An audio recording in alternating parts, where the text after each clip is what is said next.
വിശ്രമജീവിതം നയിക്കുന്ന ഒരു അധ്യാപകൻ വൈകുന്നേരം നഗരത്തിലെ ഉദ്യാനത്തിൽ ഇരിക്കുകയാണ്. ഒരു യുവാവ് അദ്ദേഹത്തിന്റെ അടുത്ത് വന്ന് ഗുഡ് ഈവനിങ് പറഞ്ഞു. എന്നിട്ട് ചോദിച്ചു, സാറിന് എന്നെ മനസ്സിലായോ? അധ്യാപകൻ പറഞ്ഞു, ഇല്ല, എനിക്ക് മനസ്സിലായിട്ടില്ല. അപ്പോൾ ആ യുവാവ് പറഞ്ഞു, ഞാൻ താങ്കളുടെ വിദ്യാർത്ഥിയായിരുന്നു. അധ്യാപകൻ പുഞ്ചിരിച്ചു. പേര് വിവരങ്ങൾ ചോദിച്ചു. നീ ഇപ്പോൾ എന്ത് ചെയ്യുന്നു? യുവാവ് പറഞ്ഞു, ഞാനും അങ്ങയെപ്പോലെ അധ്യാപകനായി. അങ്ങയുടെ ഒരു പ്രവൃത്തിയാണ് എനിക്ക് അങ്ങയെപ്പോലെ അധ്യാപകനാകാൻ പ്രചോദനമായത്. അധ്യാപകന് കൗതുകമായി. അതെന്താ കാര്യം? എന്റെ എന്ത് പ്രവൃത്തിയാണ് നിനക്ക് പ്രചോദനമായത്?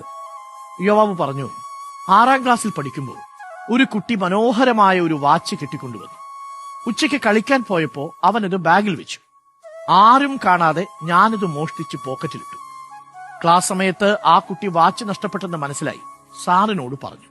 സാർ എല്ലാവരോടും വട്ടത്തിൽ കണ്ണടച്ചു നിൽക്കാൻ പറഞ്ഞിട്ട് എല്ലാവരുടെയും പോക്കറ്റ് പരിശോധിച്ചു.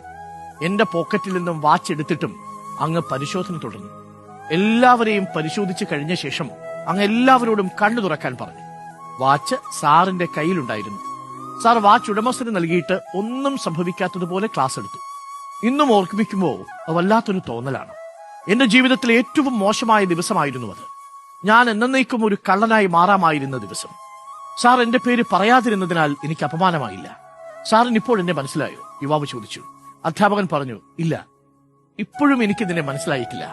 കാരണം അന്ന് പോക്കറ്റ് പരിശോധിച്ചപ്പോ ഞാൻ എന്റെ കണ്ണും അടച്ചു പിടിച്ചിരുന്നു. അധ്യാപകന്റെ മറുപടി കേട്ട് യുവാവ് വികാരാധീനനായി. അവർ ഏറെ നേരം ആ ഉദ്യാനത്തിൽ ഒരുമിച്ചിരുന്നു. ഭൂതകാലത്തിന്റെയും വർത്തമാനത്തിന്റെയും കഥകൾ പങ്കുവച്ചു. സൂര്യൻ അസ്തമിക്കാൻ തുടങ്ങി. ആ ശാന്തമായ നിമിഷത്തിനു മീതെ സ്വർണ്ണ നിറമുള്ള ഒരു തിളക്കം വീണു. ചില മനുഷ്യർ അങ്ങനെയാണ്. അപാരമായ സത്യസന്ധത കൊണ്ട് നമ്മളെ അത്ഭുതപ്പെടുത്തി കളയും. ഒന്നും അവകാശപ്പെടാനില്ലാത്തതാണ് അവരുടെ പേര് രേഖപ്പെടുത്തി തുടങ്ങുന്നത്. എല്ലാ സ്ഥാനമാനങ്ങൾക്കും അപ്പുറം അവരെങ്ങനെ മനുഷ്യരുടെ ഹൃദയത്തിൽ ഉയർന്നു നിൽക്കും, അനശ്വരമായി.